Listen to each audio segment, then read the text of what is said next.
This is Ferris, and welcome to our Startup with Ferris live stream. Thank you for tuning in.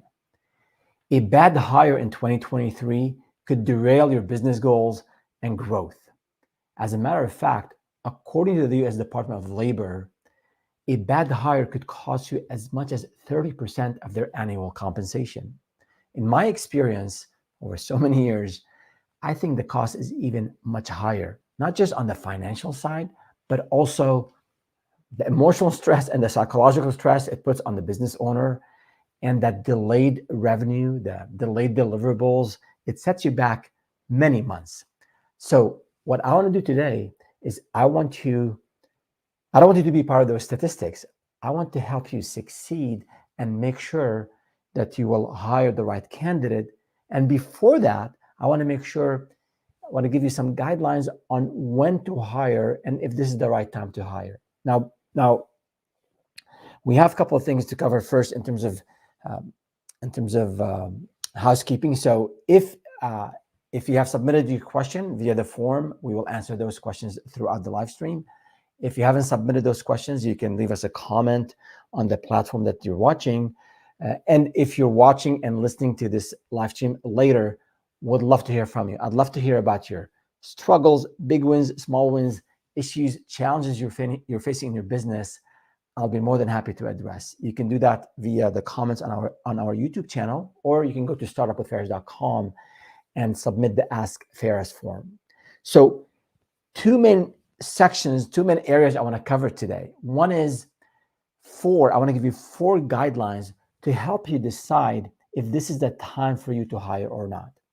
And then we'll cover 9 best practices on what to do when you decide to hire.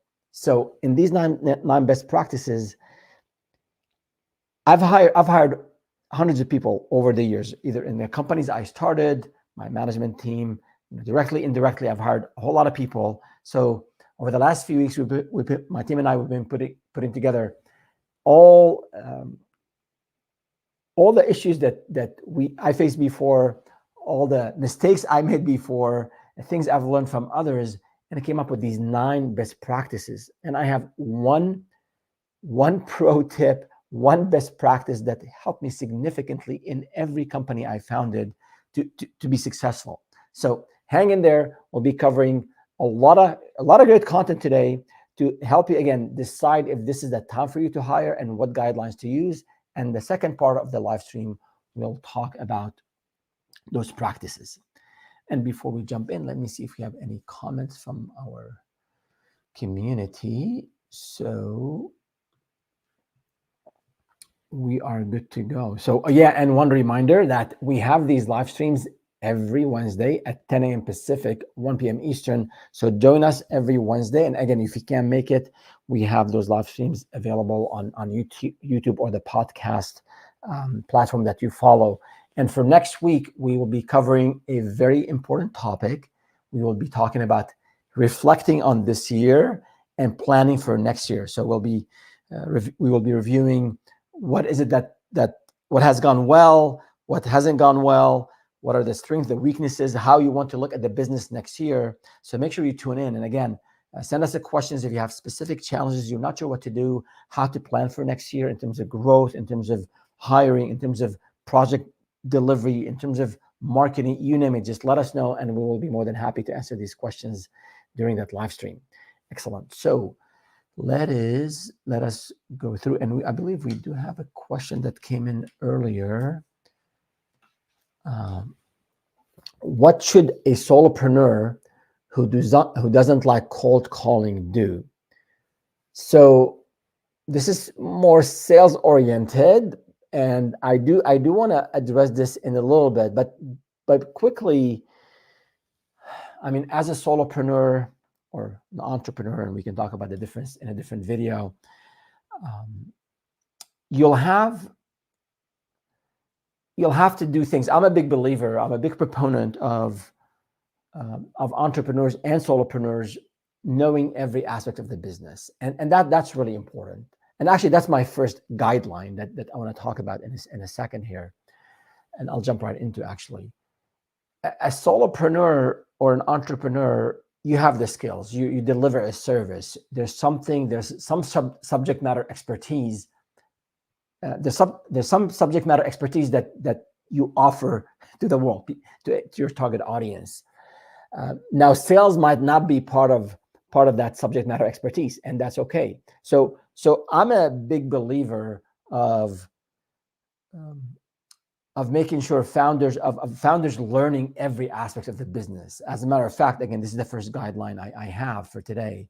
And you're not going to be able to master everything, but you have to know a little bit about marketing, a little bit about sales, a little bit about delivery, a little bit about back office accounting, billing. So in that sense, part of sales, if you just, for the life of you cannot do cold calling, you got to hire someone to do it for you, or find other means to generate leads. So I think you have to get your feet wet. You have to dip your toes in the water and get to know sales. And if you don't do that, you're not going to be able to hire the right person for you. So if we go again to our first, let me go to the slide here. If we go to this first thing I wanted to cover about knowing all aspects of the business, like knowing the ins and outs of every aspect of your business, I think it's fundamental for the entrepreneur. It's crucial, it's critical, it's foundational for the entrepreneur. So if you can't do cold calling, as the person who asked here, that's one thing. Let's say you struggle with delivering the service, so you can network.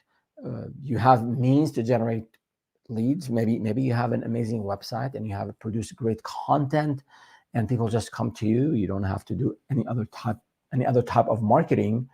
But then when it comes to delivering the service, you're struggling. Clients are not happy. You're not on time. Maybe hiring a project manager would be the thing to do. And I know in one of my businesses, not the first business, in the following business, I was looking for someone to help us expand in a specific territory, in a specific geography. And we, traveling back and forth was just too much of a burden, because we still have the business to run. So we ended up finding someone local who could do what I would otherwise do if I travel to that location. And instead of me traveling every other week and staying there for 3-4 days and then impacting my existing business, we ended up hiring someone local. So depending on your situation, you want to hire someone who will, what to do. A little bit about that area of the business, but you hire someone who maybe specializes in it, or someone who could help you maybe get in that local geography or in that specific skill set. And one thing I want to show here is that as an entrepreneur, I love this idea of T-shaped learning knowledge, or V-shaped knowledge. It really doesn't matter. They're different philosophies on this, but the idea is, you're not going to be able to master every aspect of the business. So this sounds like, I just told you, this sounds like the opposite of what I just said. No, what I said earlier is, you want to establish a broad understanding of every aspect of the business, and then specialize in one or two areas. So this is like the T-shaped consulting or T-shaped knowledge. Or if you have maybe a couple of those areas, and then you can kind of gradually expand and learn other areas of the business. But realistically, you're not going to be able to master every aspect of it. And I think that's where it becomes crucial that you find the right talent and hire them to help you in where you see the gaps are. So another example in terms of knowing every aspect of the business, especially early on for founders, is the legal side of things. So you should definitely work with an attorney. And we have a playlist on working with attorneys. I know they're expensive, but they'll save you a lot of money on the long run. But I also see founders where they have an attorney they work with, and when they get a contract from, let's say, from a vendor, from a customer, let's say a master service agreement, or maybe a partnership agreement, they just pass it on to the lawyer. The lawyer would redline it, would make changes to it, and then they send it back to the customer. Excuse me. Sorry about that. I think getting in these contracts and learning the main aspects of business contracts. For example, there's a section obviously on the scope of work. You know this more than the lawyer. There's a section on insurance and liabilities and indemnification. There's a section maybe on things like um, duration and terms, and where you would go to court if there was some sort of misunderstanding, or there was some sort of a conflict resolution. So again, you don't have to master all that legal language, but understanding the concepts, the key aspects of a business contract, and being able to read those and provide your attorney with your perspective on it, and then the attorney can come back to you and give you a risk assessment, like what the risk is for maybe if you have a higher insurance liability, if you agree to certain insurance levels. A lot of these big companies, when they work with you as a small vendor, as a consulting company, as a services company, they want to have these sometimes ungodly, unbelievably high insurance limits. So understanding those components of a business contract will save you not just some legal money, some fees, with the attorney, but it'll make the whole process more efficient. You can review contracts quickly, add your own comments, then send them to the lawyer. So that's just one example of where it's important to know, have some broad knowledge about the different aspects of the business, and then see if, when it comes to hiring, see if you can find someone who will help you in a specialized area. So that's one thing. The second guideline is, it's to do with knowing your strength and knowing what you excel at and what you struggle. So I touched on this just a little bit ago. But if you're to emphasize this point, if you're just gifted at marketing, you go to networking events, or you put an email out, and people sign up, and people come to you, and they become leads. That's great, but you might be struggling taking these leads and turning them into paying customers. And this is not a hypothetical. I know a lot of founders who struggle with that. They're really good technically, or they're really good with people, but when they have the leads, they don't know what to do. So if revenue is impacted, you're not getting the contracts, maybe it's time to find someone who will help you take these leads, these warm leads, those who loved you and came to you and signed up for your newsletter, and this person can take them and move them along the sales funnel, and turn them into paying customers. And a side note, if you're new to sales, relatively new to sales, you're not sure how to nurture clients, we do have a video on the video titled "The Ultimate Guide to Sales Funnels" and an associated checklist. We'll put those links in the description after this live stream. So check out those two assets, the video itself and also the checklist. It will help you a lot. And those were custom tailored for selling services and consulting. So I hope you found those useful. So again, if you're struggling with sales and you're good in delivery or in marketing, then finding someone to help you close deals is important. You can take this to an even more molecular level. You can take this onto a more molecular level and look at, within sales or within marketing or within delivery, are there areas where you excel at and others you just not just you hate or you're not good at? You tried, and you're not making progress. And then you can find someone to help you in those specific areas. So for example, since we're talking about sales, and I'll give you a personal example. I struggled with cold calling, and budget was very tight in my first startup. So I just couldn't do it. Maybe that was a weakness in my work ethics, or maybe that was just, I didn't know enough about entrepreneurship. Maybe these days I would do it differently. I would just pick up the phone now, and I have more thick skin now. But at the time, I couldn't do cold calling for the life of me. So we ended up hiring a firm. It did cost us a bit of money, but it was worth it, because the company brought us leads through cold calling, and then I got good at follow-ups. I was really comfortable, and I thought I was doing really well from the results. We were closing clients in terms of presentation, in terms of demos, in terms of listening to the needs of the customer. So that setup worked well for us, where I was okay with sales. I go to networking events, meet people, that's fine. But cold calling, when leads were dry, we needed a new mechanism to get leads in. So we used cold calling. We paid a company. I think we used them. They would just schedule appointments for us, and I would go and introduce and present. So think about it that way. Know what you excel at, know what you struggle with, and then get, potentially, if this is where you're at today, you can hire someone. This might be a good timing to hire someone to help you in the areas that you struggle with. And again, don't forget what I said earlier. I want you as a founder to have a broad knowledge of every aspect of the business. You cannot aspect an entire aspect of you cannot outsource or just delegate the whole thing and not pay attention to it. Part of delegating a role or a function is that you also, part of good delegation is that you still monitor, you still follow up, you still understand what's going on. Because if you don't have that broad knowledge, how are you going to discern who is a good candidate to hire? I mean, it's just going to be very difficult. So there's some creative ways to handle this. I'll go over those creative ways when we talk about the best practices. So that was guideline number 2. Let's go to guideline number 3, and it's to do with, surprise, surprise, budget. But before we do that, let's see what questions or comments we have. So we have Jason. Hey, my friend Jason here.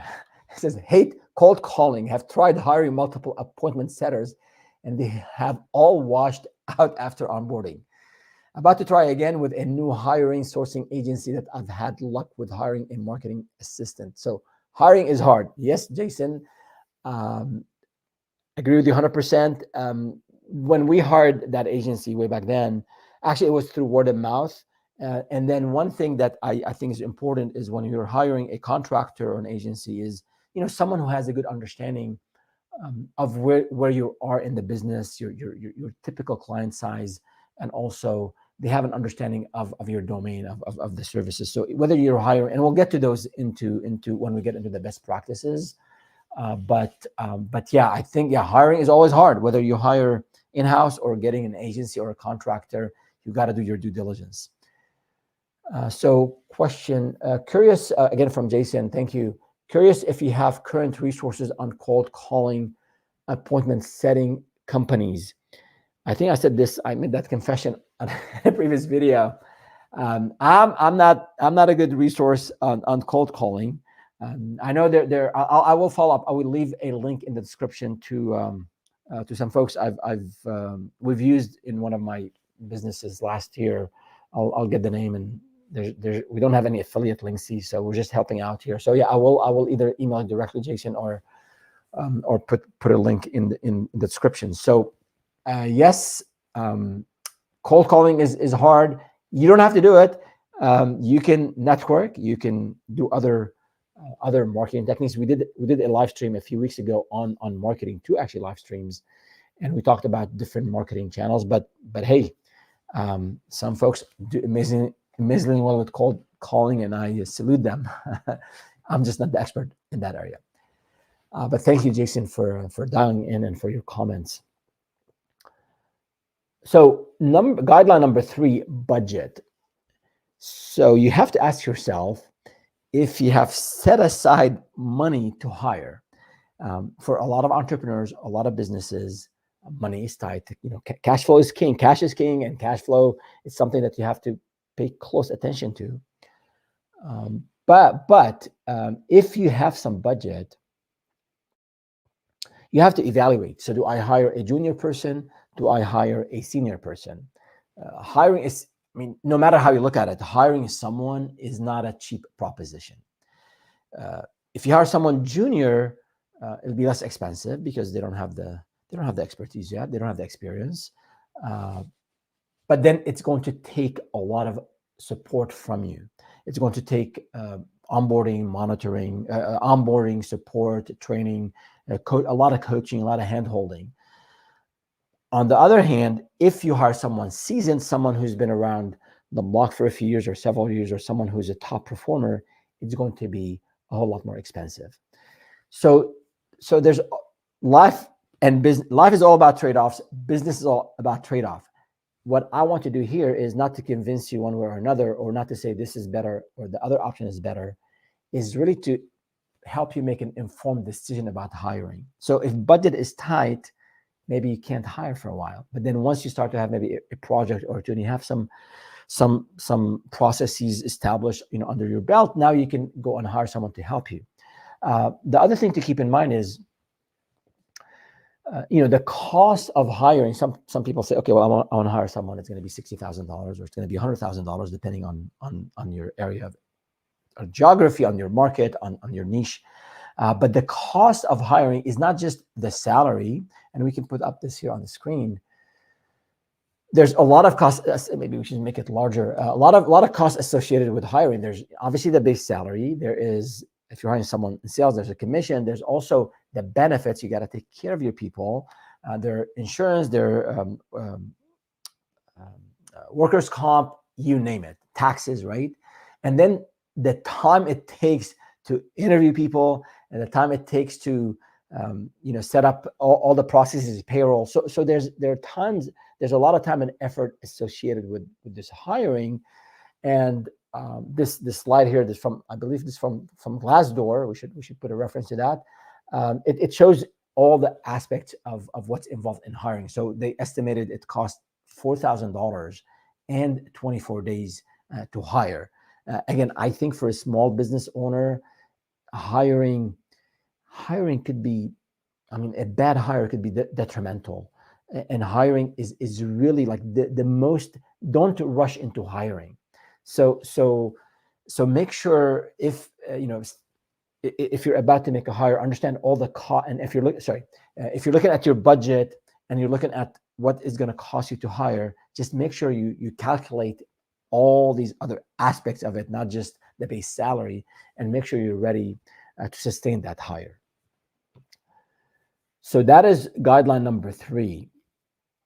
In terms of the 4th guideline, before we go into the best practices, the one thing that you want to consider is time. If your sale, let's say you're very active in being out there to get leads, and you're successful in getting leads, and you're just sort of hooked on it now because it's working well for you. But if your sales activities, for example, are impinging on your project deliveries, and your customers are becoming unhappy, that's a very clear sign that you have to do something about it. And especially in this case where you're doing well in sales, so you have the revenue, then you got to find someone to help you make those clients happy and you deliver on what you sold.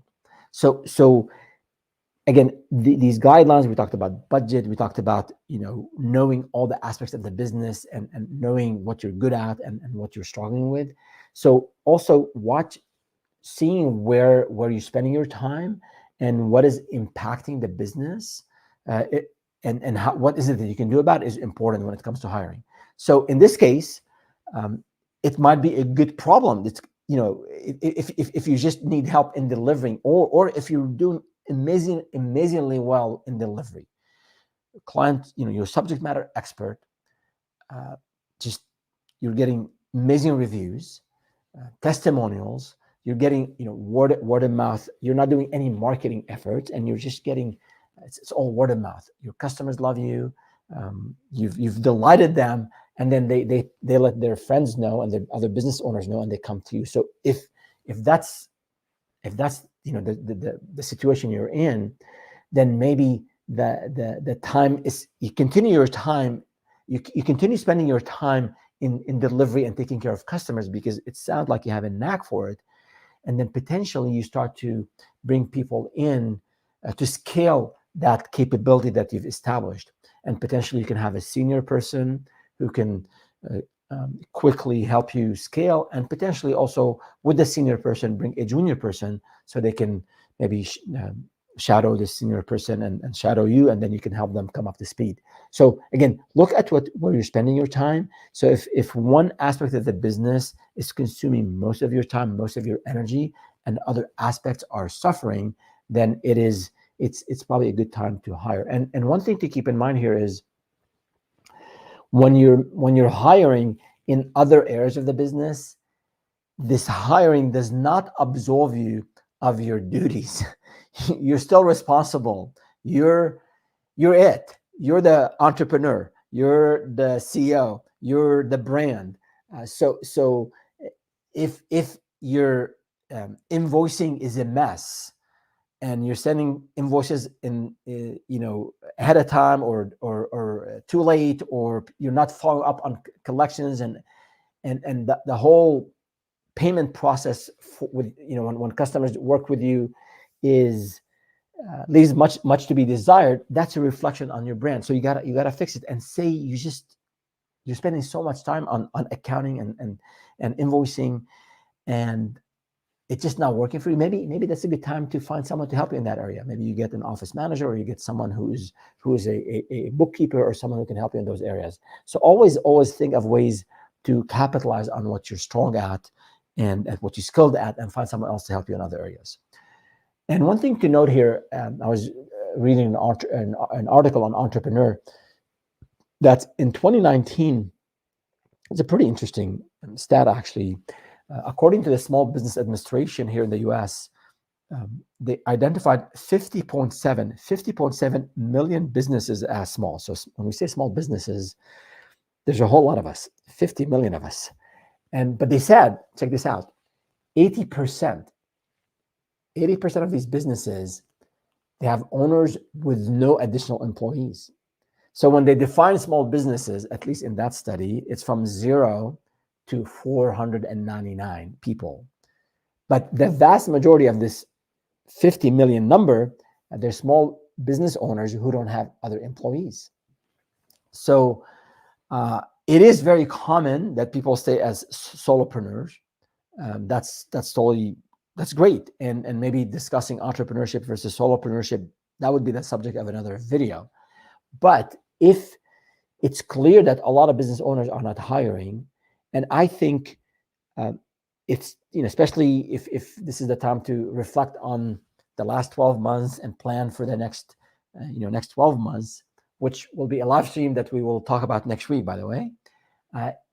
Look for signs to let you know, look for signals that make it very obvious for you that you need to hire. So some of those signals are you're turning down work. Actually, I was looking for a contractor to help with something the other day. I went on their website and they said, we're not taking on new clients. I mean, that's amazing. I'm happy for them. I hope everything is well with them. I'm assuming they're doing well. But they're not taking on any clients. And again, maybe that's their decision because they have a lot going on in their life, or maybe they just want to be solopreneurs, and there's nothing wrong with that. A lot of solopreneurs, they make six-figure compensation, so good for them. But if you're the type of entrepreneur who wants to grow the business, who wants to build a company, grow a company, who wants to go to 7 or 8 figures, and this is what we specialize in, is we help entrepreneurs get to that level, and you're turning down work, then it's a very, very strong signal that you got to hire. Another one is, let's say you're doing well, you're well staffed, you're efficient, you're profitable, and you do, let's say you do mainly business to consumer, and then you've identified an opportunity to go to business to business, B2B.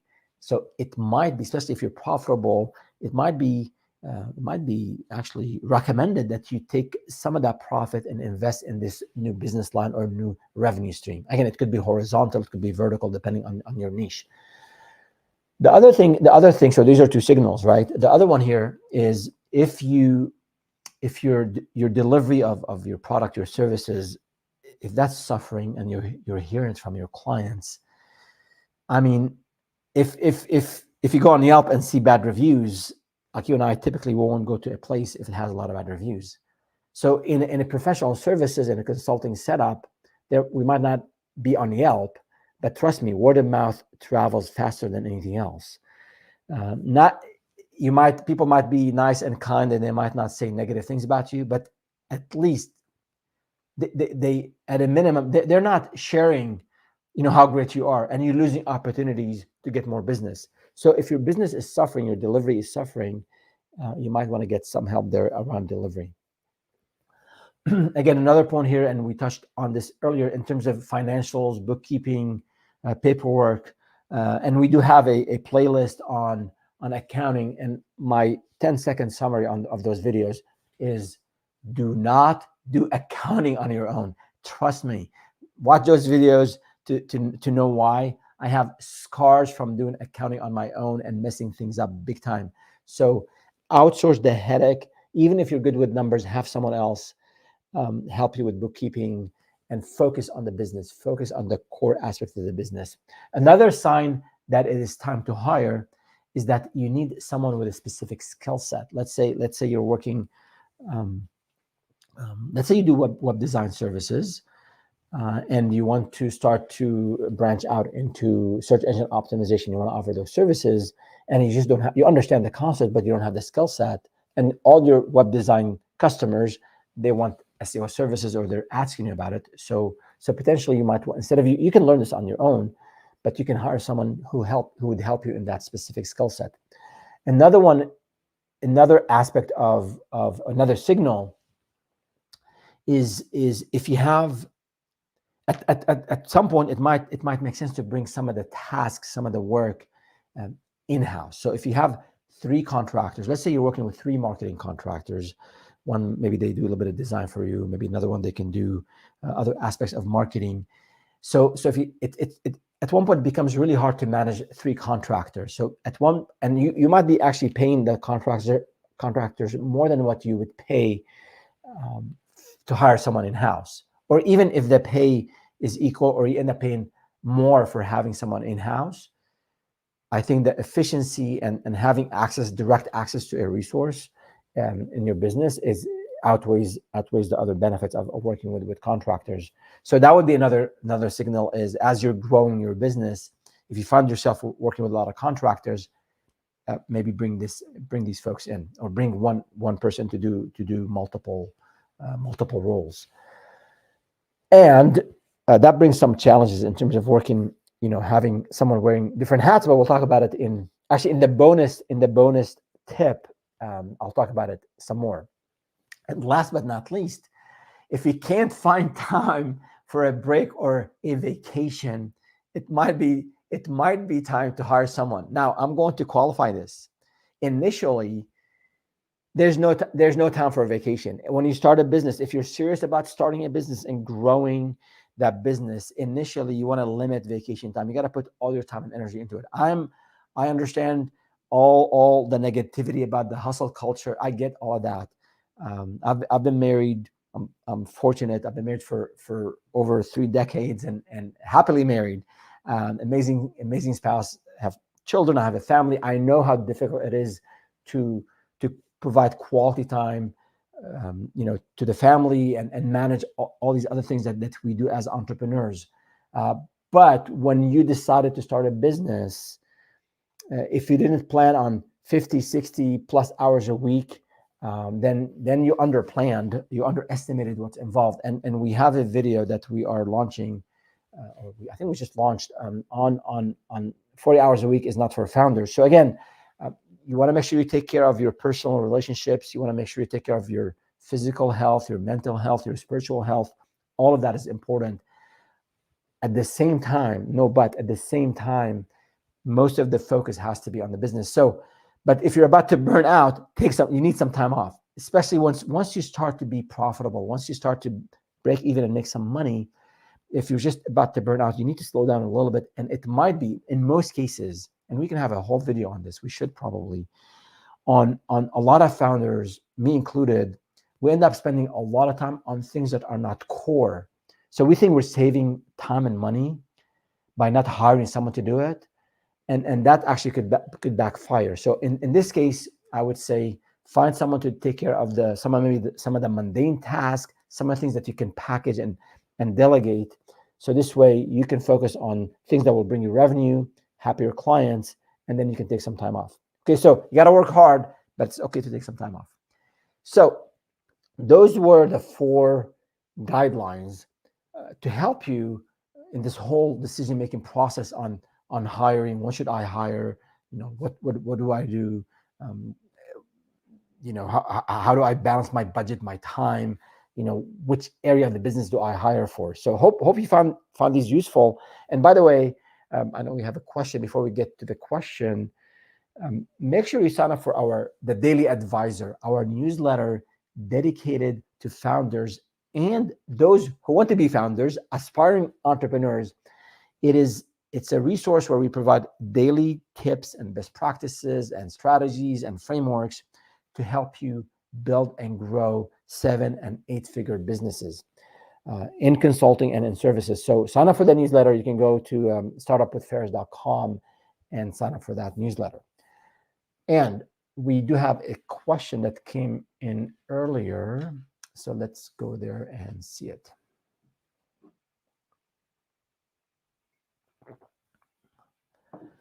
Should I hire someone to help even if I don't have enough money coming in to cover it yet? So assuming, if you just joined in, you might want to go back and listen to these 4 guidelines that I mentioned. I think it addresses some of these. But if you don't, here's the trick. If you need help and you don't have money, like, how are you going to hire? So it is difficult in that sense. But I would say find, like I just said earlier, I think find where you're spending your time. Take a look, do a timesheet for a couple of weeks. I think I've worked with some coaches in the past, and that's a good practice. Like, put every day, like every half hour, what is it that you worked on? And do it for 2 or 3 weeks, and then go back and look at where is your time spent. I'm almost certain, it happened with me, it happened with a lot of founders that I work with. You take a look at where you're spending your time, and I'm almost certain you'll find 10, 20% without a whole lot of digging, 10 or 20% of your workload that is something typically you don't like doing, or maybe you like doing, but it's something that is easily packageable, and you can outsource to someone else.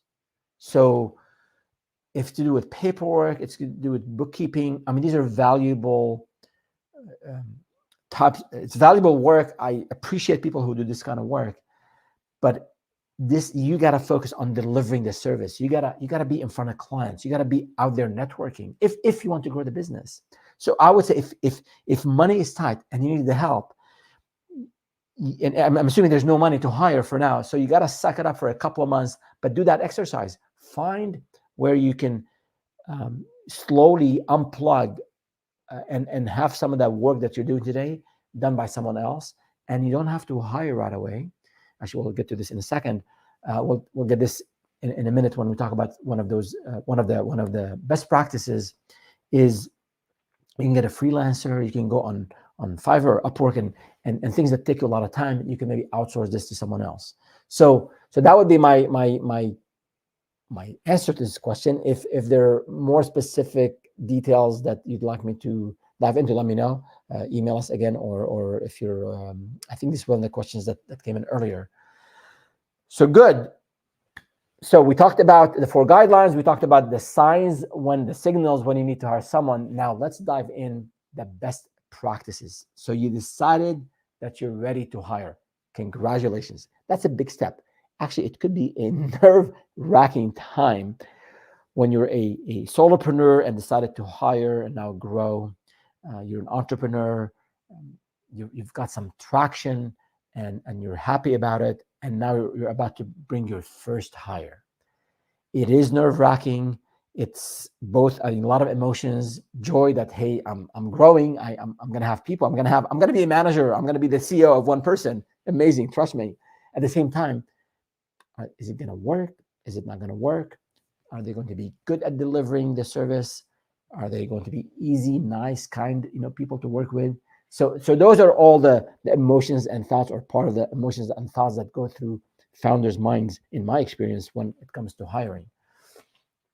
But what I want to do here is that now that you made the decision, you've made the decision to hire, I want to make sure you succeed. So in terms of those best practices, they'll take time.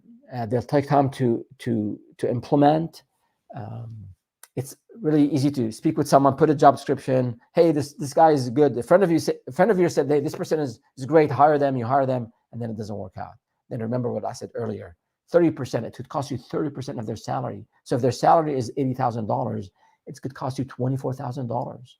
Not to mention the emotional and psychological stress that you'll have to deal with when you're working with an underperforming employee, or you have to let them go, or maybe they're an amazing employee, but they're not a fit for your environment. So that's what we want to cover in these best practices to help you avoid these the stress, the emotional stress. You have enough stress to get customers and keep customers happy. So best practice number 1, clearly define their role. So for some roles in the business, for every role actually, you should be able to define what you want the person to do. You know if you listen to the guidelines we mentioned earlier, you know the areas of work you need help with. So make sure you have a job description and detail it out. I need help with sales. I need help on project management. I need someone to do my accounting. That's not sufficient. So you have to define the role, the expectations. You have to define what you want this person to do. So for example, you want to define what parts of the process they're responsible for. Let's say they're a project manager. And let's say you go and close a deal. You're the founder. You have a contract. Are you just going to hand them off the contract and they're responsible of delivering what you sold A to Z? Or are you helping them for half of the process? Maybe they're very technical and they will be, let's say you have a financial consulting service and you're growing, and now you want to do a lot of number crunching for your clients before you maybe part of your ongoing monthly or quarterly review session that you sit and review how the investments are doing for your clients. So maybe now you have a lot of clients and you want someone to help you with the number crunching and producing the reports. So maybe when you hire someone in, define for them what part of that delivery cycle they're responsible for, and also define where is it that their responsibility ends and where is it that your responsibility, or you have other team members, where the other people's responsibilities began. So that's really important. What is it they want to do? What part of a process, whatever that is, the sales process, the delivery process, the finance process, and make sure that's very well defined. If you hire someone in finance, in accounting, and let's say you want them to generate the invoices, do you want them to follow up with the clients? Do you want them to follow up on collection?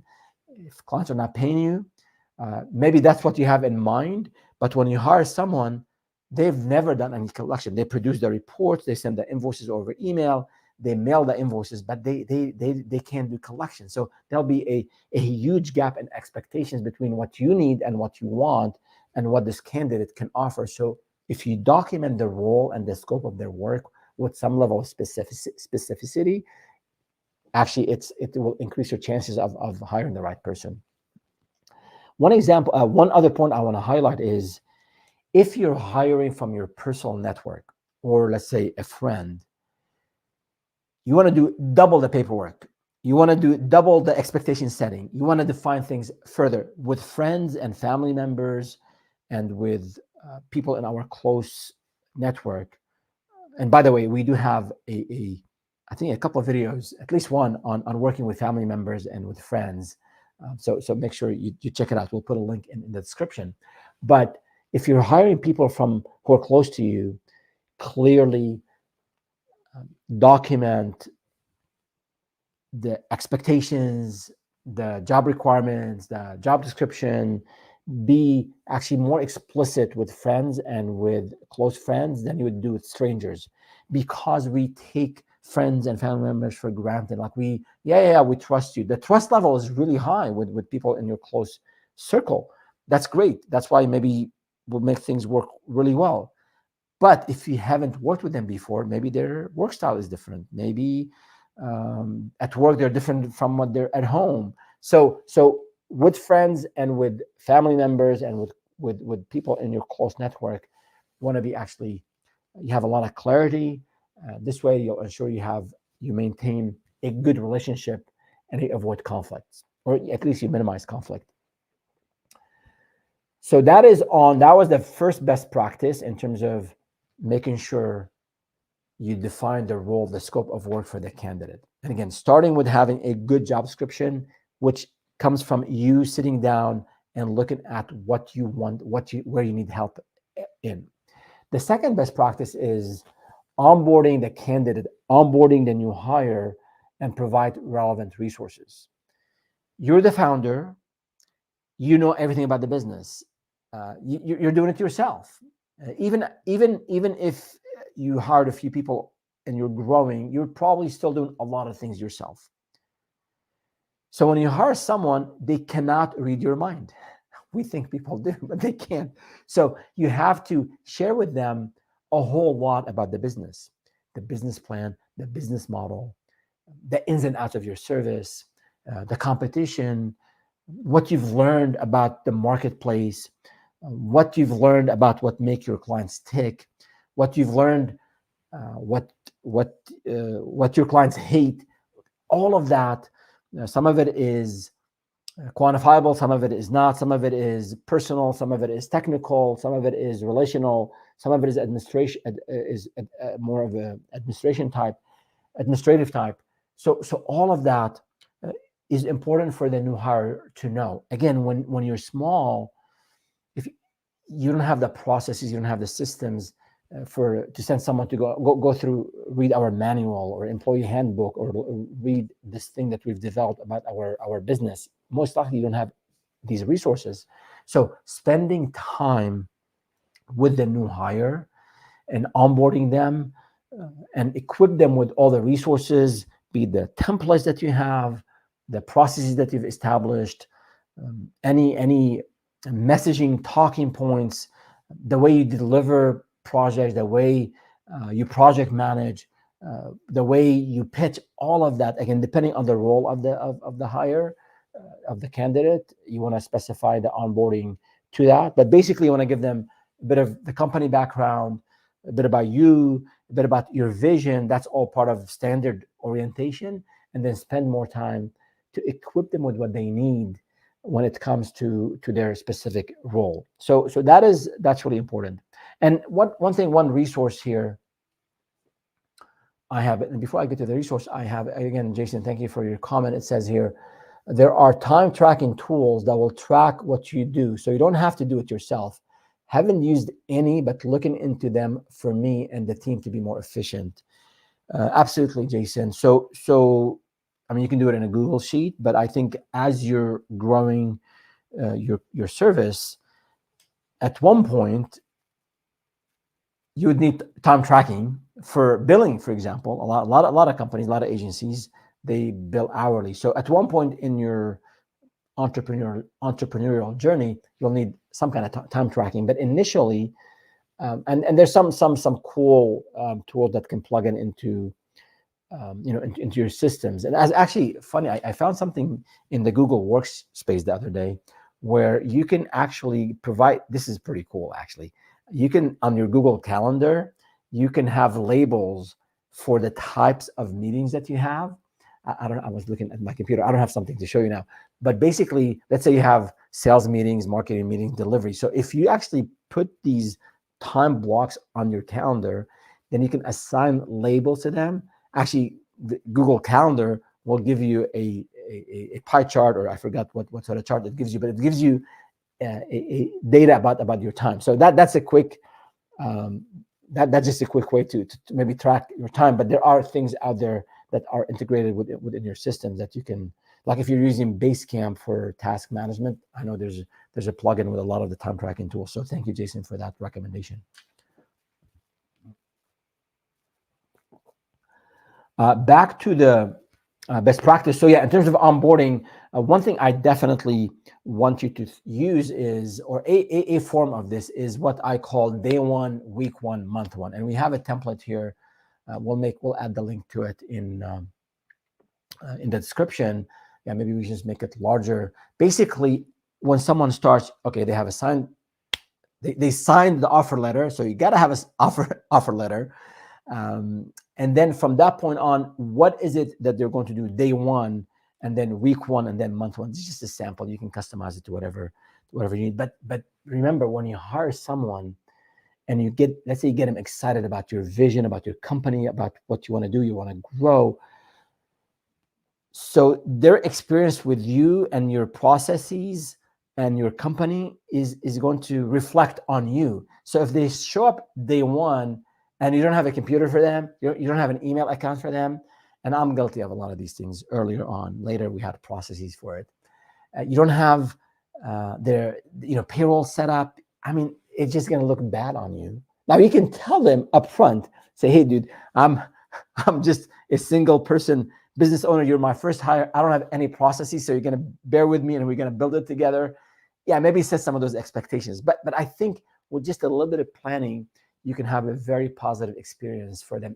Even if it's just your first hire and you're doing this remotely on Zoom, or maybe it's in your garage or at WeWork, whatever the case might be, just spend a couple of hours that weekend before that first hire and put together this package, a few slides on your company, get all this administrative stuff, ready for them when they start. I think it'll leave a very positive impression on you. And then when this first hire becomes a manager and they hire someone else for you, they can carry that same that's part of the culture. Like I think investing time in onboarding, it also shows how much you care about the person and that you really want them to succeed. So not just the technical onboarding about the service, about what you deliver, but also that, hey, we're building something unique together. And here are my values. I want to take care of our customers. And here's how I did it. I want to provide. I'm very responsive when when I interact with customers. I respond within 2 business hours and show them an example. So investing time in onboarding will pay off significantly. Now, I know as an entrepreneur, you have a lot going on, but part of growth is hiring, and part of hiring is onboarding and taking care of your new hire. So keep that in mind. And also, one last thing before we go to the next best practice is,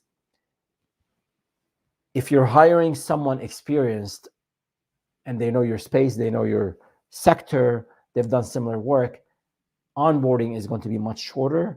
You're probably just onboarding them on things that are very unique to you, your pricing, and maybe some few other factors. But if you're hiring someone junior, make sure you dedicate the time to support them. They will not succeed, and then you'll be unhappy, and then you would have wasted a whole lot of time. So invest more time. Plan. If you think you will be hiring a junior person, then just make sure part of your workflow, part of your daily exercise, you give them a lot of attention, a lot of time, and you'll see them grow and learn and master different things, and they'll be a great help. And then again, when it's time to hire the next junior person, they can use the same process that you use with them. So keep that in mind as you are hiring. Onboarding is really important. And talking about junior talent is a good segue into my third best practice, which is decide or know the impact of hiring junior versus experienced candidates. Obviously, we talked about budget earlier. Junior candidates, it'll be less expensive for the business, but they're going to need more support, and they cannot be, I would say, effectively productive in terms of delivery or sales or whatever the case might be if you hire someone junior. So there's a trade-off there. If you hire someone senior, they're going to be very, very productive very quickly, assuming all these other criteria are checked off, right? If you hire someone junior, they're not going to be able to support you in sales or in delivery like right away. There's a whole lot of onboarding that has to take place. Now, keep in mind that if the financials are there, meaning that you can afford to hire someone senior, my recommendation is to go that route. And one example, one story from one of my businesses, we were set up here in the US and had a thriving business and was profitable. and then an old friend from my very first job. And this is where relationships and leaving positive impressions on people and your business, your personal reputation is important. People would want to work with you, work for you, find opportunities to work with you and partner with you. So it's an old friend from my very first job reached out, and we decided to start a business overseas. And again, we were profitable here, but expanding into new territory, new geography costs a lot of money, almost like starting a business from scratch. So we ended up with the budget that we had. We had a business partner in there who was taking care of sales and marketing, was great at it. Still a friend, still actually a business partner. But then in terms of implementation, in terms of delivery of the services, we needed to hire someone. We hired someone junior, and this is where sometimes your penny, what's that saying? Penny dollar. I can't even remember it now. Penny wise, dollar foolish, or the other way around. Can't believe it. But basically, I don't know. We went cheap. Budget was tight, but in hindsight, we should have invested in hiring someone senior. The junior person was a great guy. Don't get me wrong. Penny wise, dollar foolish. That's the one. The junior person was a strong candidate, but he didn't know the space. He didn't know the service. There's a whole lot of learning that was ahead of them. You put him in front of a tier one client, you have to be with them all the time. So not only we had to train them and onboard them and support them, but also in all client meetings, we had to be there with them. And then before any email was sent out to customers or documentation that we had to put together and send to the customer, we had to review those documentation. So, and with the time difference, 10 hours ahead, my nights for a number of months, an hour or two a night were dedicated to support this person. Again, it's not on the person. They're a great guy. They're just a great candidate and great hire. But the level of support that they needed wasn't something that I had planned for or expected. And it turned out, over time they did well and clients were happy, but it was really, really hard on me personally from a time commitment perspective. And it impacted some of the things I wanted to do here in the US. But that's one thing to keep in mind. It's okay to hire someone junior, just understand what's involved. Now, later in that same business, we ended up making a bet on a senior person who was very expensive for us, way more expensive than we thought and we planned for. But they came from the industry. They knew exactly what we do. They've done it for a number of years. They worked with tier one clients, which was our client base. I mean, their onboarding was days. It wasn't weeks. Within a few days, they were ready to hit the ground. They were ready to hit the ground. They were ready to take on like large accounts. They were ready to be on their own in networking events because they understand the industry. They understand what we do, and that was a very good bet. And again, this person is still a good friend and actually a partner in a new business now. But it was very expensive for us. It was way out of our budget, and we had to squeeze different things to come up with the money for that hire. But it turned out to be an amazing thing for us. So again, it's a trade-off, junior versus experienced. Make sure you assess those trade-offs for your own business before you make that decision. And before we go to the next best practice, let's see if we have a question. I think we had a question that came in earlier. Let's see. Have you had better luck hiring senior or junior people?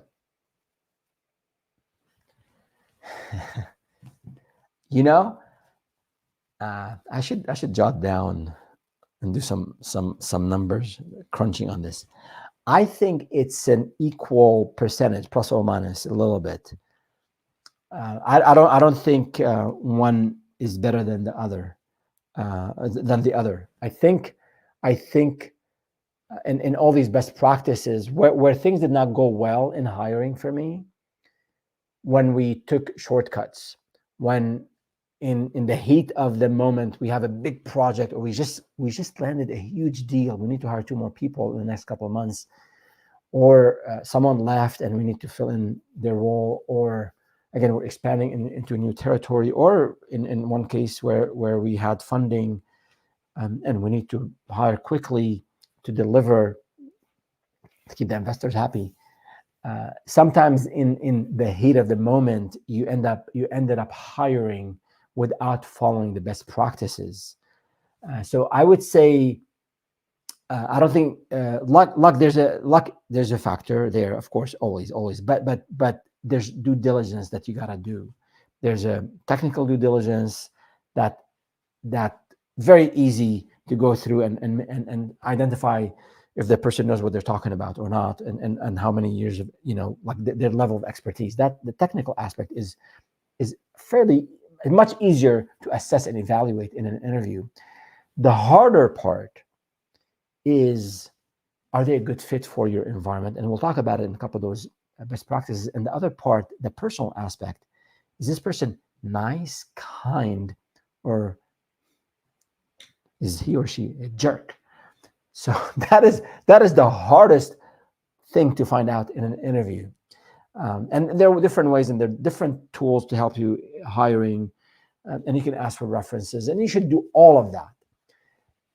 But your first hire, your second hire, your first few hires are key. They're going to be, it's foundational. It is critical for your growth. So you want to be, there's always risk in business, and there's risk when you hire, but you want to minimize that risk. You want to do a lot of due diligence to make sure the technical fitness is there, but also the cultural fitness, your values, their values, and also the personality. So spending some time with them, maybe going out to lunch and dinner, just speaking. Take your time. Don't rush it, and be as explicit as you can with the current state and situation of your business, the struggles that you have, the processes that you have, or the lack thereof, the difficult clients that you have, because it's like a relationship, like a marriage in a way. Like you don't want to go into, or like buying a house.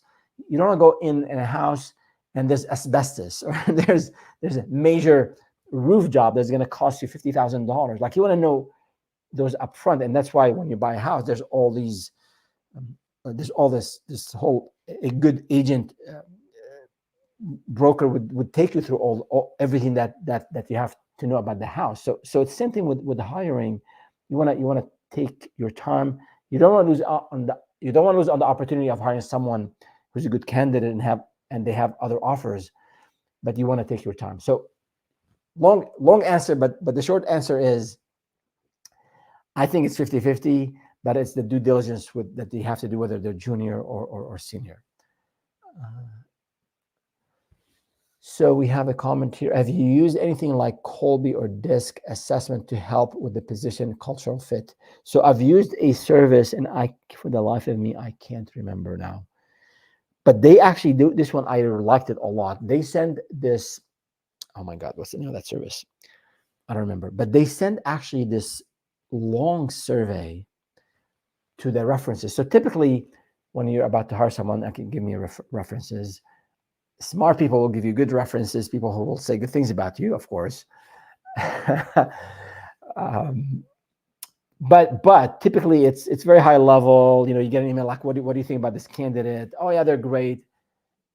They don't ask you tough questions, I think. And I can't remember that service, but I was being a reference for someone, a good friend of mine. And it took me 30 minutes to fill out this survey. He did let me know. He said, hey, this is going to take you some time. But it asked a lot of questions. And it asked, they give you a scale, like on this aspect, on their technical knowledge of X, how do you rate them and why? And then they gave you like these 20 bubbles, like select the top 5 skills they're good at. So it was a very well put together survey. more like probably by psychologists. I thought that was one of the best things I've said. And sorry, I can't remember the name of the service, but I'm pretty sure if you Google it, you'll find something like this. And maybe it could be one of those two that you mentioned there, Jason. I'm not sure, but I definitely recommend you do your due diligence and use tools and get people in who are maybe, let's say if you're hiring someone in sales and you don't know a lot about sales, find someone in your network who's very good at sales and they have a proven track record, and bring them in on the interview. Maybe take them out to lunch, send them a nice Amazon gift card or something, or hire someone. I would say if you don't have a friend who can help you assess a candidate, I would say it is very well worth it. Going on Upwork, find someone with the top rated 5-star reviews and in that area of the business, and tell them, hey, I want to pay you an hour of time to interview this person and give you an assessment. Like, this is going to be the most objective assessment, because this guy, you just paid them, they don't know anything about this other candidate. So there are a lot of different ways, I think, to assess. Do not shortcut the hiring process, and take your time and do your due diligence. All right. All right, and we are, I know it's we're probably more than half, probably about 60% of the way here. It is a longer than usual live stream, but we have a lot to cover. We put a lot of energy into this, and I'm hoping that this is helpful and useful for you. And if it is, don't forget to like the video, leave us a comment, share it, all of this, and subscribe to the channel. All of these are good signals for us that this information, this content is helpful to you. And to your friends who are starting businesses. And also, it's good for YouTube as well. So we appreciate it. Now, best practice number 4. Let's see. Check their domain knowledge. So you've done your due diligence. Part of it is, do they know about your own space, the market that you serve, and the type of service that you offer? So if someone, let's say in sales, or let's say in project management, if you are working with, you're a consultant, you have a consulting company in the healthcare sector or with insurance carriers. So the lingo in that industry, is you don't say customers, you say patients, right? You don't, maybe physicians and providers. So people, this is just a simplistic example, but when you have someone who knows your domain and they know the space you operate in and the services you offer, it'll be natural to them to speak that language, and then that would resonate better with your clients, with your leads, and then with the people that you work with. So assess, as you're assessing other aspects of these candidates, assess their knowledge of your domain. You can, for example, look at people who don't have that experience in your domain and potentially hire them. That I'm not saying this is a bad thing to do. What I'm saying is, know what is ahead of you. So if you bring someone in and they know nothing about the insurance business or the healthcare business, then part of onboarding is to get them updated and educated on that, on the domain that you're in. And I'll give an example from hiring, in hiring someone who had zero knowledge about the space we're in. This was maybe 5-6 years ago. Now, he came very well recommended. One of our colleagues said, hey, this is a friend of mine. I know him. He has, just in terms of his work ethics, he's just his passion. He's like a sponge. We definitely could benefit from him. The only trick is he doesn't know anything about what we did, and we were providing some high-end consulting services to Fortune 500. So you can't bring someone in who doesn't know the space. So, but this colleague of mine, whom I trusted a lot, he said, Ferris, this guy is great. Just kind of Midwest work ethic, and they're just like a sponge, and they'll get the job done. And they're amazing with clients, like client services. That's just their thing. So I spoke with this individual, and I said, This is all true. I said, I'm not going to do a whole lot of interviewing because what am I going to ask you about? And one of my colleagues, one of my direct reports, one of our VPs, he said, "You're the amazing guy that we need, but you don't know anything about our space." So we had a pact. We said, let's do this 3-month period where you're still at your job, you go and learn about our industry, and you go and get these 2 or 3 certificates. I forget how many. And then we evaluate. And along the way, we are a resource for you. I'll give you time from my time, from my colleagues to help you understand our industry. And if you get there, get those certificates, and we do a technical test at the end of it, and it looks good, then we hire you. And we agreed on the compensation. We did not sign any paperwork. We did not put a contract in place. It was all a virtual handshake. Actually, I didn't even meet the person in real time in person until later. And I can tell you that once after the 3 months, they did their homework, and they passed the exam. They got the certificates. We hired them, and they became one of our most amazing client services people. Clients just love them. So, I mean, a lot to unpack there. But the thing is, the example I'm sharing is the opposite of what I was saying earlier about check their domain knowledge. But again, hiring someone who knows your domain is amazing. That would be my first priority. That would be my first recommendation. But as a business owner, as an entrepreneur, creativity is part of the game, and finding creative solutions to problems when money is tight, when you can't afford to hire the senior person who can come in and hit the ground running, coming up with these creative solutions will help you. Now, for that example I mentioned, for this person to work well, there was a whole lot of trust between him and my VP, between my VP and I. So it was all based on a handshake and an agreement. But that's, if you have a good reputation in your business, your business, your colleagues, your employees trust you, believe in you, they will pass on that trust to their network, and then you end up hiring amazing people.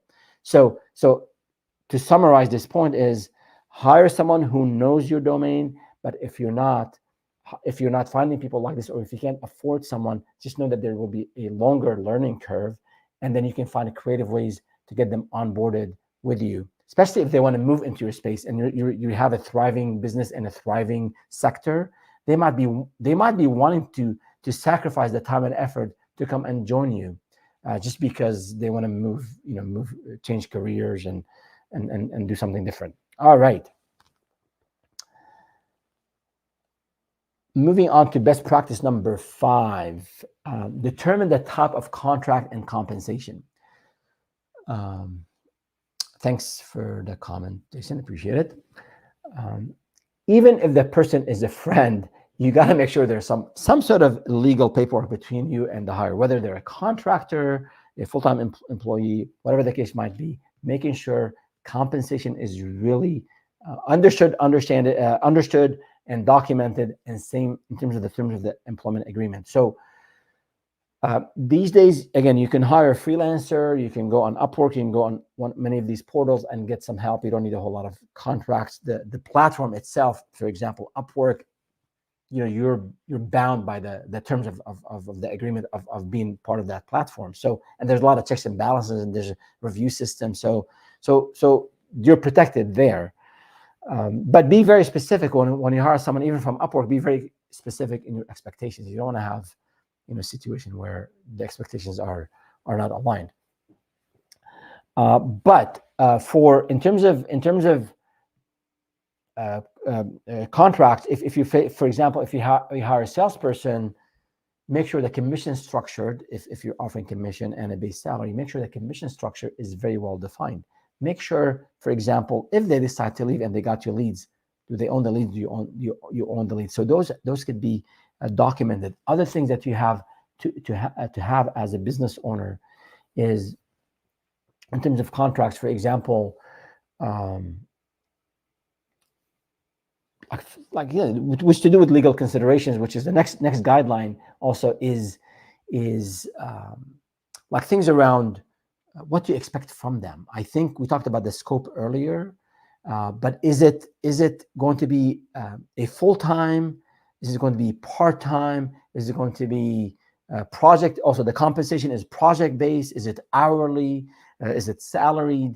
So you can be very creative as a business owner, again, because you have a lot of constraints, but defining this upfront and understanding on this, on all money. Money makes people anxious, nervous. Sometimes there's greed involved, whatever the case might be. But your obligation as a business owner is to make sure the compensation structure is very well defined, and including like benefits and what you offer. Maybe you have like a gym reimbursement. Maybe you have other benefits that you want to take care of your people. Say, as we make more money, I will give you more benefits. Today I can't give you any of these benefits, but here's what I envision, here's what I want to do. So just bear with me. Let's just let us meet these goals for the next quarter, and then I will add 2 or 3 more benefits. And that's what we did. When the last company that we sold, our benefits were, we were one of the top Google partners, and our benefits were very, very googly. Amazing benefits we had, and we can have a video on this. But we go back 3 years before that, 4 years, 5 years before that, we had no benefits. At one point, I couldn't afford to offer insurance to people that we hired.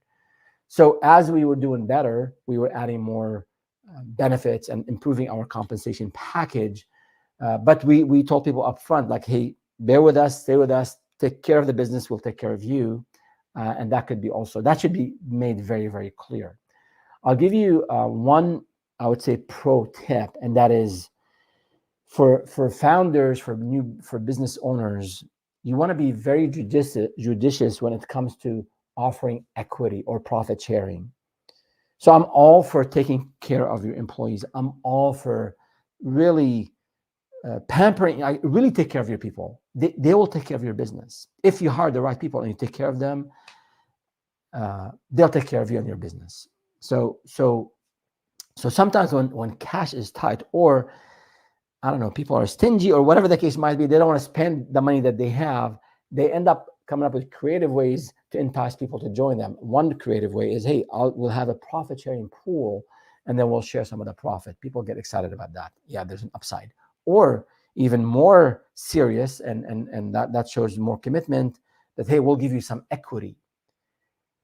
I mean, that is amazing. If you as a business owner can give equity as you're growing and becoming more profitable and doing extremely well, and let's say you sell the business or you get some liquidity event, you get cash into the business and you share some of that, you make millions, and your team makes tens of thousands or hundreds of thousands of dollars. That's amazing. And I'm speaking from experience because we did something similar. We shared when we sold one of the businesses later. We did share a good chunk of the outcome with the team.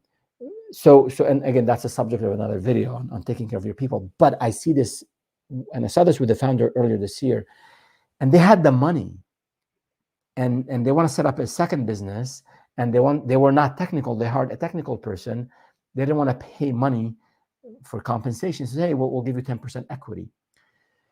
And then when I spoke with that founder, they had no paperwork to spell out what this 10% equity ownership meant.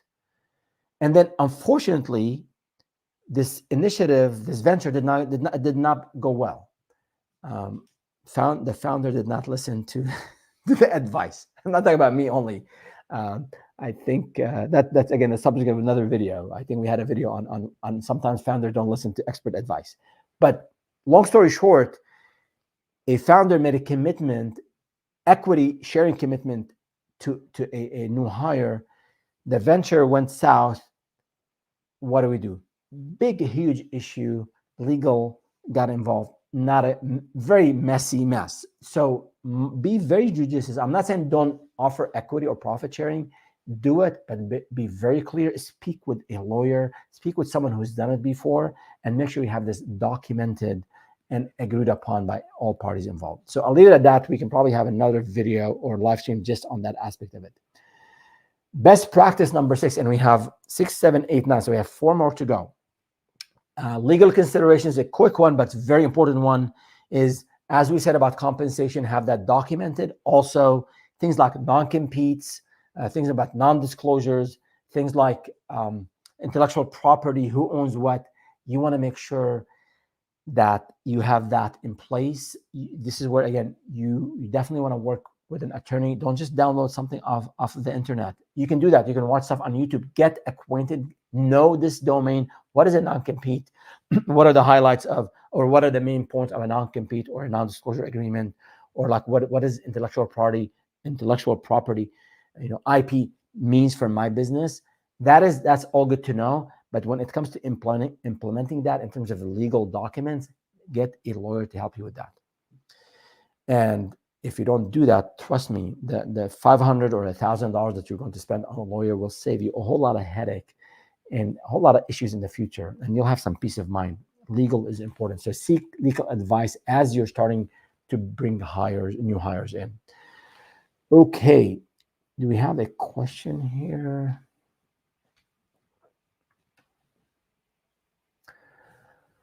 Do we need the same legal agreements with contractors and employees? Yes and no. Things like non-disclosures. So typically you'll have an independent contractor agreement for your contractors, or they might have one and you review it and you sign off on it. And then for employees, there'll be the offer letter.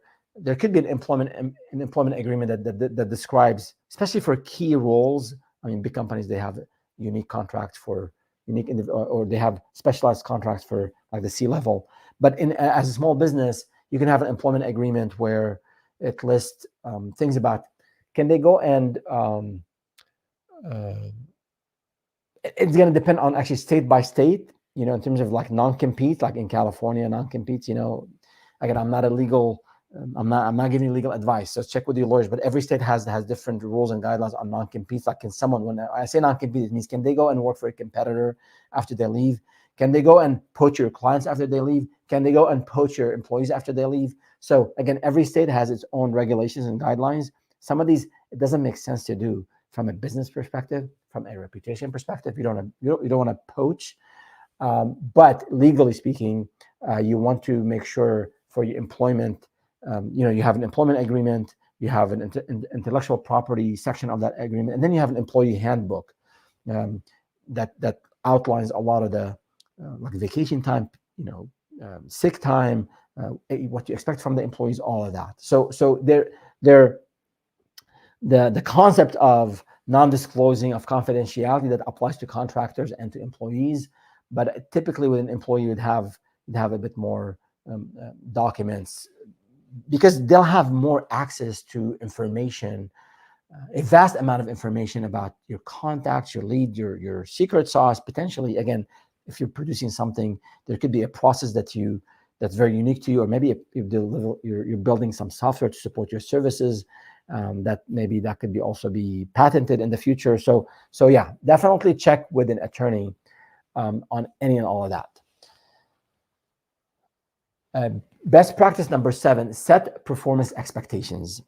Another important one, a quick one, is basically when you hire someone, we define their scope, their roles, set your expectations of them. What is it that they're going to deliver? So we talked about that day 1, week 1, month 1. So now what is it that you expect them to do in the first quarter? Document that. And again, work with them on this. Get them to buy in on what you expect. Don't just impose it on them, right? You're hiring smart people. You want to give them some room to breathe and some room to be creative. So after that first couple of weeks or that first month, okay, here's what I expect from you. Here's what I'm going to support you with. And then we will make sure that you are supported and make sure that you deliver on the expectations. So if it's sales, okay, how many customers are you bringing in? Or maybe how many leads are you reaching out every day or every week? And how many pitches are you delivering? How many proposals are you sending? That's really easy to measure. Other things, like project managing a difficult client, like I don't know how you measure that, but maybe there's some processes. So some roles are easier than others to measure, but my recommendation is you set targets for them with them. As you set targets for your company, you have maybe you're using the objectives and key results framework, the OKR framework. That's good to use, or others are good as well. And then you take that and you set specific goals for your hire, your new hire. And the pro tip here is, don't wait. If you set up quarterly goals, don't wait for the end of the quarter to evaluate these goals. Make sure you have an ongoing, continuous channel of communication that's open between you and them. So you can have, for example, a weekly one-on-one. I know this sounds silly, funny, like it's only one person, or maybe it's my second, third hire. We're a small team in one office, or every day we're on Zoom. But make sure you're giving constant and consistent feedback, good and bad. The things that are going well, thank them for them, be grateful for them, for their hard work, for the skills that they bring to the table, but also especially areas for improvement and things that are not going well. You don't want to wait 6 months or a year and then give them that. There should not be any surprises when you do performance reviews, or there should not be any major surprises when you do the quarterly review with your hire. So make sure there's a lot of communication. Set up, my recommendation, set up a weekly or biweekly one-on-one on your calendar and their calendar, and sit down. Don't talk about the projects and the deliverables, but talk about process improvements and how they're doing. So again, if it's a very small team and you're meeting with them daily and weekly, and they're sort of like, maybe they're a couple of founders, or like you and this other person, and you're talking daily, maybe you don't need anything formal. But as long as that line of communication is open, and you're providing that feedback, and you're getting feedback, and you're improving as well, it's a two-way street, I think you'll be in a good shape. Good. And I do have, I want to move on to the next best practice here, but I do have one story that about a salesperson that we hired, my very first company, that did not sell a thing for 3 painful months. So that did not end up well for us or for them. I asked them to leave, and then obviously we were set back by, it impacted our revenue projections.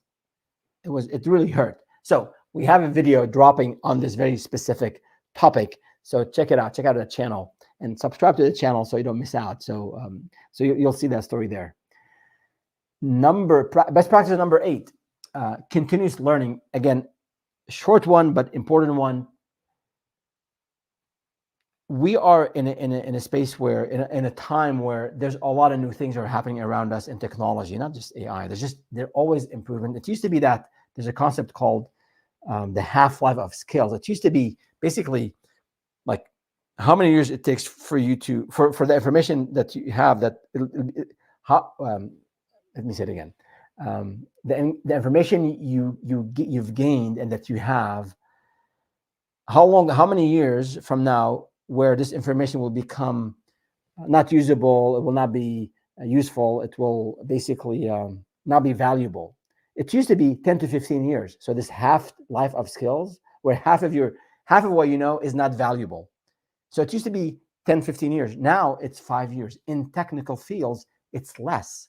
So this concept of continuous learning is really important. So even if you found someone who knows your space well, who knows your services well, establishing a process of learning, ongoing learning, and you as a founder, you as a leader, lead by example and share what you're learning. Show them that you've read a book, or you've watched a series, or some online courses, or some YouTube videos, and share that knowledge and establish that knowledge sharing mechanism on Slack or on a weekly call, what have you. I think that's really important. So encourage them to continue to learn, even if they're seasoned, even if they come to you with a lot of experience. There are a lot of changes in the way we do things. So you lead by example. You learn, and then you share with them, and vice versa. And again, if you hired a junior person, then this is going to be foundational. You have to spend a lot of time showing them where to learn and how to learn, and point them in the right direction. All right.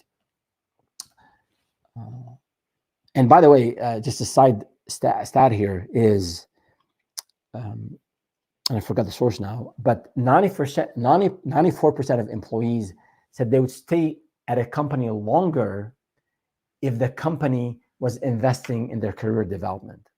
So it's costly to hire people. It's very costly to lose people. So retaining people, and at the end of the day, you're not going to retain 100% of your people. Some people will leave for a lot of reasons. People relocate, people want to change career, people get sick and tired of what they're doing. They don't like working for you, whatever the case might be. But to increase that retention, invest in their career development. So that's important part of that continuous learning. It's good for you, good for the business, good for them. And if you put the time and maybe assign some budget for them to attend a course, even if budget is tight, you can afford $100 where they can go to a maybe local event or sign up for an online course. Again, that will show that you as a leader, you as a founder, you as a business owner are investing in their career. It'll pay off in so many different ways, and they'll appreciate it. And they'll bring amazing hires to you. They'll bring their friends who are great as well to work for you. Best practice number 9. So the last one, and then we have the bonus best practice about the background. Now it ties to an earlier point about knowing the space and knowing your sector. That one thing that I think is very overlooked is you can get someone who has done amazing work, a top performer in one environment, and they would do horribly bad in another environment. So again, it's not them or you or the business, it's just their experience. So for example, if someone was really strong at selling or project managing or doing consulting for a large organization, and they have 10 years of experience just working in Fortune 1000, right? Now bring these people and have them work for a company, a nascent business that has zero process. Don't assume that they will immediately be a top performer. I mean, I struggled with this myself. I came from an environment in my first startup where I was laid off from a company that was working with a Fortune 500, Fortune 100, Fortune 500, very polished sales process and very elaborate sales process, very long sales process, a lot of high touch type interaction with customers. And then got laid off, have a wife and a family, got to do something, started this business to do website design for small businesses. I mean, it was 180-degree shift in terms of the way, the level of attention to detail, the level of professionalism, the level of, I'm not saying small business owners are not professional, but it's just different scale. So there was a huge adjustment in the way that we had to go through.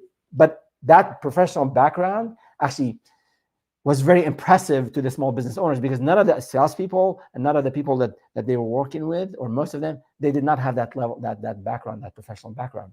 So my point is, when you hire someone who has done HR or maybe marketing or sales for a large organization, remember that these large organizations have mature processes and systems, none of which or most of which you don't have as a nascent business. So how do we deal with this? Is let them know upfront. Let them know what processes you have, what systems you have, and what things you want them to create on their own. They're not going to come in and expected these systems and processes to be handed over to them.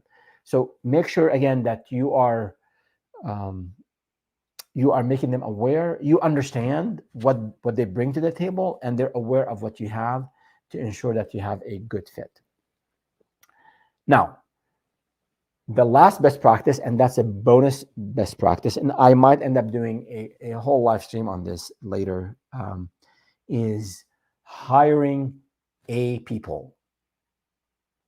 Hiring A people is the number one best practice, the number one thing that of everything I've done in my business life in terms of the one of the most important elements of building a successful company, especially in the services sector, consulting sector. It comes even in product companies. It boils down to people, and hiring A people makes or breaks the company. I think initially, especially like your first hire, you want to find someone who's maybe they're not the founder type in terms of they don't want to take that risk of founding a company, but they have some of the founder mindsets. They're very skilled at what they do, but they can wear multiple hats. They're adaptable. They're flexible. They're dedicated. They're passionate about what they do. They take initiative. They have that high sense of ownership. They care about the reputation of the business. They care about the culture that you're creating. They care about the customers when they're unhappy. So these are characteristics, traits. These are things you want to look for in your first and second and third hire. Maybe people who are, you can say, entrepreneur or the founder-like people. They will help you take your values, your vision, and make it into turn it into a reality. I think even 10 employees down the road, 20 employees down the road, still have a very high benchmark or a high sort of entry point. You don't want to just hire because you need help right away and hire anyone. Spending time on finding the right people and finding A people is going to really help you in your growth significantly. And once you find these people, take care of them. I remember I won't mention names or details because don't want to put anyone on the spot. But one person in one of the businesses, they ended up making 3 times as much as when they started with us in a span of 3 years, and they deserved every penny of it because they first, they were underpaid initially from where they came from, but they took on so many responsibilities. They recommended so many other A people to us. It made a huge difference in the trajectory of our business. And one thing here I'll end with on this point is A people will hire and will bring A people. So you maintain that standard. And then B people will bring and hire C people. So it's a downhill from there, or it's going to be not going well from there. So keep that in mind. Love to hear your experience on hiring. Love to hear from you about the challenges you're having. And before actually we wrap up, I believe we have one more question that came in. So let me see. Do you need to set up a formal training program in your company? Yes and yes. Big companies will call this L&D, learning and development. For you as a new business owner, small business owner, you're not going to have the resources to have a learning management system, an LMS or whatever the fancy term is for it. But you got to have a system in place. As a matter of fact, every part of your business, if you want to grow it, if you want to scale it, you have to turn what you do, what you know, what you have here that no one else needed to know because it was only you initially. You have to turn these into systems: sales, marketing, HR, and learning. So we said onboarding is going to be the first part of your learning system. So set up a slides deck with the background of your company, with the vision for your company, with the different services. So that would be the first version of that slide deck. Second, when your second hire, have a Google, if you're using Google Drive or whatever you're using, have a drive with different subdirectories of the different areas of these training resources that you have. It could be a series of videos. It could be a Google Doc. You just keep adding to it and you organize it so that when you have a new hire, you have a training program.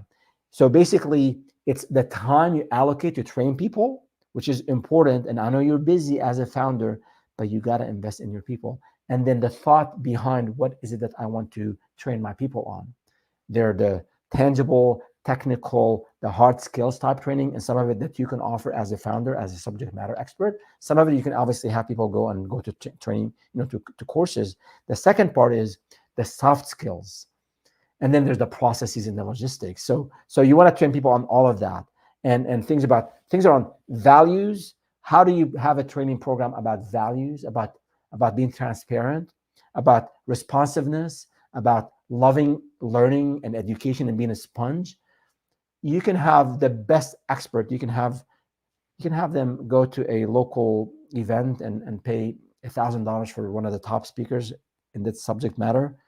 I think leading by example, living the values that you aspire to have, and your people seeing you transparent where there's an issue, taking responsibility for an issue, spending time learning on the weekends, going above and beyond and supporting a client and not bashing the client, although the client might not be 100% right all the time. You live this by example. You lead by example, you live it. And then I think that's the best way to train people. So I think that is what we have that's what we have for today. So we covered, to summarize, we covered the 4 guidelines that you need in case you're deciding whether you want to hire or not. And then we covered the nine best practices, and the bonus practice is on what you do when you are ready to hire. So I'd love to hear from you. If you're about to hire, or you're hiring and you're struggling, or you're not sure whether you want to hire or not, leave us a comment here. Go to startupwithferris.com and submit an Ask Ferris form, and make sure you share this video. You'll like it. If you're finding this content useful, I would appreciate it if you like the video, share it, comment on it, and subscribe to the channel. And then don't forget to sign up with the Daily Advisor, our newsletter dedicated to entrepreneurs who want to grow, want to build and grow their businesses to get to the 7 and 8 figure number, $1 million or 10 million plus in services and consulting. That's what we're here for. My mission is to help you succeed and avoid the mistakes that I've made in all these ventures that I've been part of. Thank you so much, and see you next Wednesday. And have a great rest of your day. Bye.